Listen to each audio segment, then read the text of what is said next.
Hi everyone, welcome to Science Jagat.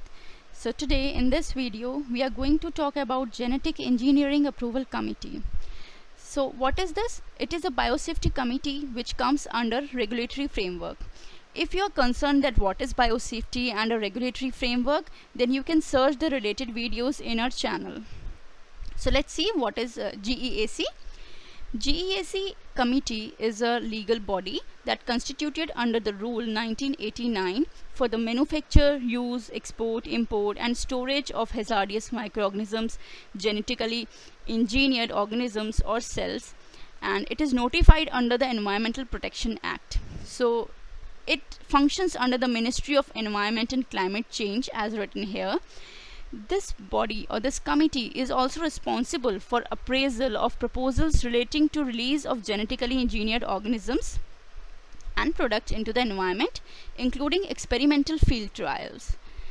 So let's see what are the functions of GEAC as given in the rule in 1989, and these are as follows. So this committee is authorized to review, monitor and approve all activities involving large-scale production or large-scale use of hazardous microorganisms and recombinant research and industrial products, and the production of industrial products including export, import and transport of these products. And also it is concerned and it reviews the manufacture, use or scale of GMOs and products thereof from environmental point of view.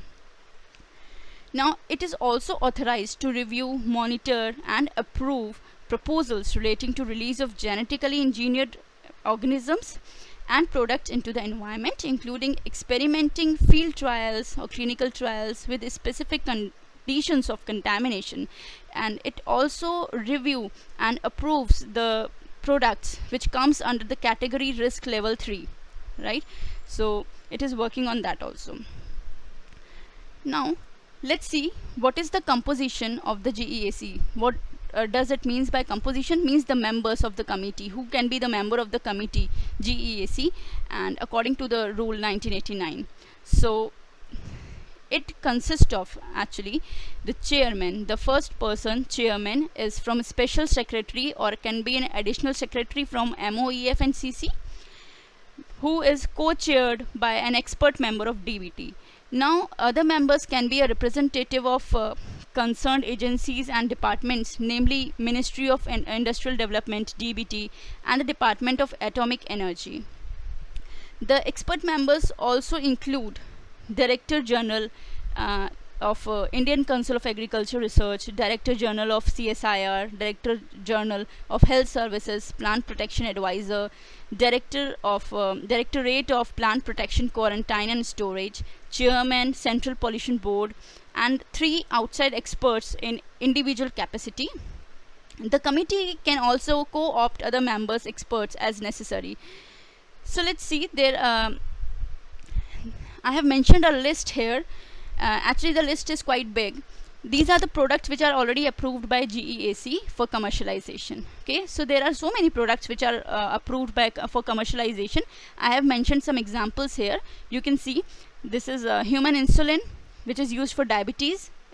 These all products have some therapeutic applications. This is erythropoietin, treatment of anemia. Hepatitis B vaccine, it is used for immunization against hepatitis B. And human growth hormone, deficiency of growth hormone in children. And interleukin 2, it is used for renal cell carcinoma. There are so many other like luteinizing hormone is also there. So there are so many examples other than this. You can find it on Google. Else these examples are enough for you to write an answer of a question. So in the next video I am going to talk about Institutional Biosafety Committee. So if you have not subscribed yet, then subscribe our channel, like it and share it so that you can get the notification of the new videos. And if you like it, then please comment over it. We want your feedback too. So thank you so much. Have a good day.